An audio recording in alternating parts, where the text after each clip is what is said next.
The facial controls for Mancandy 1.0 came from research and experimentation that was done to learn how to rig the characters Emo and Prug in Elephant's Dream. One of the things that we noticed during and after Elephant's Dream is that doing facial animation like this with shape keys, especially if you have fewer shape keys and no correction keys, and no keys for complex expressions, is that you get somewhat of a rigid facial animation effect. That's because combining shape keys together, especially at extremes, can result in kind of unsightly shapes. And the reason for that is because the shape keys tend to add together. So if you have a key that moves a point to the left by 1 unit and another key that moves it to the left by 1 unit also, you want to blend those two, you probably want the point only to move by 1 unit in your head, but what happens in Blender is that it moves by 2 units. So you get these very extreme motions, and to counteract that, the rigger, while making the shape keys, will often try to limit the motions of the points and maybe compromise the shape of an individual shape so that multiple shapes can mix together.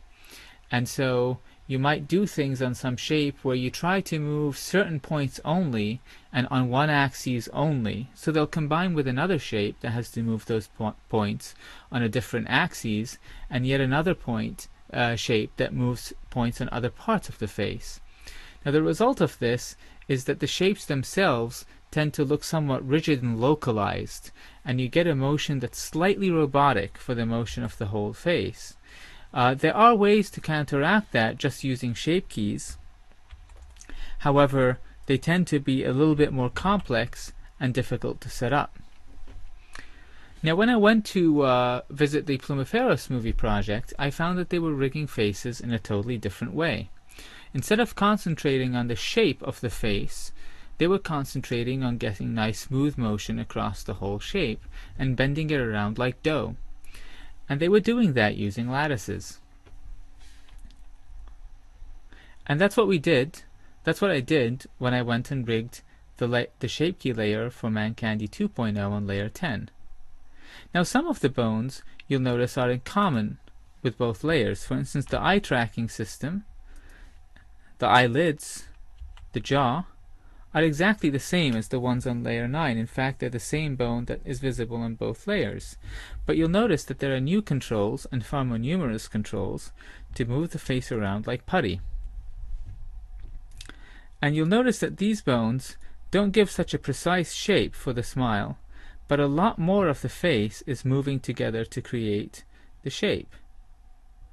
So here's the smile on layer 10.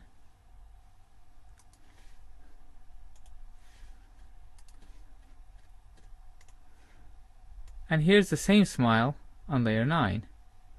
The smile on layer 9 is a lot more controlled and smooth, but the smile here is definitely a lot more dynamic. And also, I can tweak it in different directions if I want to. And the reason I could be so spendthrift here and get a lot of motion happening together is because I used lattices. If we turn on this layer, you'll see the total number of lattices used for facial control. The setup for these lattices is fairly simple. You have a lattice, say the head lattice here, and it has a number of hooks. These hooks are simply empties that can be used to move the lattice around, and they're parented to bones in the armature. So a really simple one is this lattice here that deforms the whole head. It's got a hook at the top and 2 at the sides, and it allows me to do facial squash and stretch by moving this up. And these 2 bones are parented to this one, so I can do things like rotate it and have the head sort of swing from side to side like that. And I can move these points out and fatten the head for a squatch. That's a very simple case of the use of lattices for deformation of the face. There are more complex ones. So there's this head lattice that moves the entire face around, like I showed. I'm going to hide it. I'm going to hide its empties. so we can look at the other ones. So then we have this lattice here, which is called the facelat, MC facelat, which allows deformation of the face via a different set of empties. For instance, these allow deformation of the eyebrows. And these empties again are parented to bones, such as this one. However, there is a difference between this lattice and the head lattice. There's a little bit more complexity going on here, because there's not just a lattice deformation going on, there's also a driven shape key driven by this bone. If we click on the mesh and we select the basis shape, we can kind of see this happening. I'll lock the basis and then I'll move this up. This is just a result of the lattice deformation. Now we'll click on the mesh and unlock the basis, and you can see another wrinkle appear on the forehead. Basically what I did was I modeled a shape key that just wrinkled the forehead without moving the forehead up or down, the eyebrow up or down, and I drove it by the motion of this bone in the upwards direction.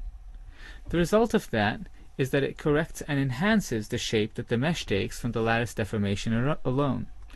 And because these shapes are fairly simple, mainly done as enhancements or addition to the lattice motion, I didn't have to be so careful at all with how they mixed, and ended up having them mixed in a surprisingly pleasing way. So for instance, I have similar wrinkling shape happening when you move the middle brow up.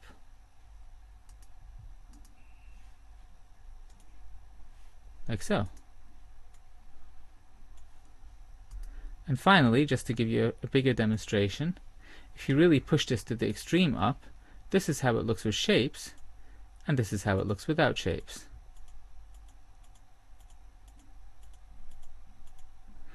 So it's quite cool to combine shapes and lattice deformation on the same bone. And the shapes are set up in exactly the same way as they were for the shapes on layer 9. So here's another example. If I stretch these out for the smile, and I should be careful not to stretch too much,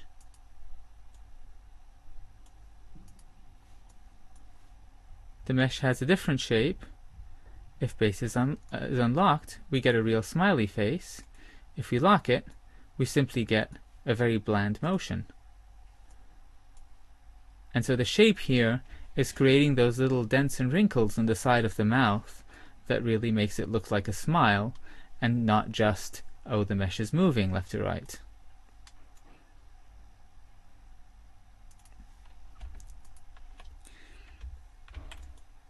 And there are a lot of different shapes going on throughout the whole mesh.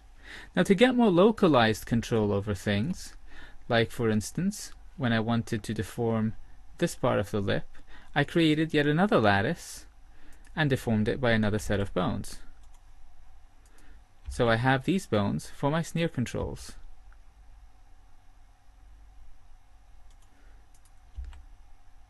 And the cool thing about doing things like this with lattices and not even locking your bones down is that you can even do things like rotating and scaling if you feel like it. So you can really do anything you want to get the shape looking right. Of course, this puts a lot of onus on the animator to really tweak the shape of their facial expressions as much as they want. And of course, the effect of this on the mesh is that you have a whole lot of facial deformation happening, as we can see here.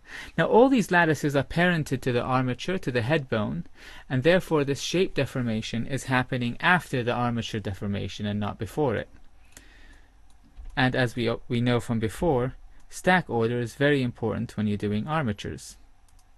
There's also another shape, another lattice, right here for the eyes, and that has these bones as hooks, and allows you to swash and stretch the eyes around to really enhance things like takes and expressions.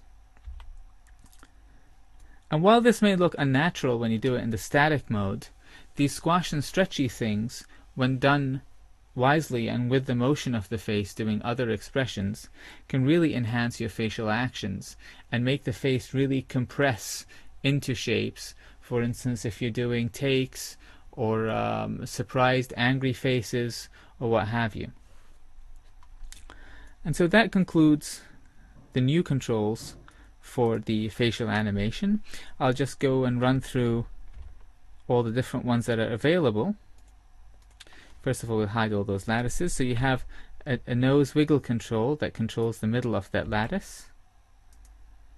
And you have these sneer controls here that control really that top lip lattice on the top, and that allow you to kind of get a little sneery thing wrinkling up the flesh behind the nose.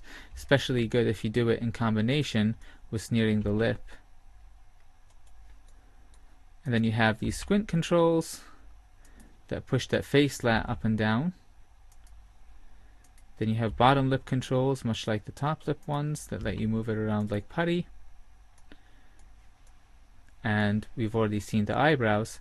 For some things I kept over the controls from the old facial layer.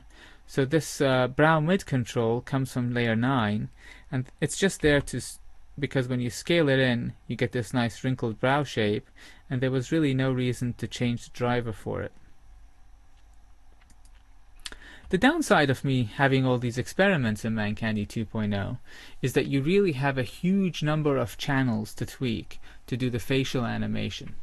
And so one of the plans for the future of Mancandy is to eliminate the layer 9 technique and refine further maybe the technique on layer 10 to end up with few controls that do a lot of motion on Mancandy's face for Mancandy 3 and make it faster and easier to do facial animation.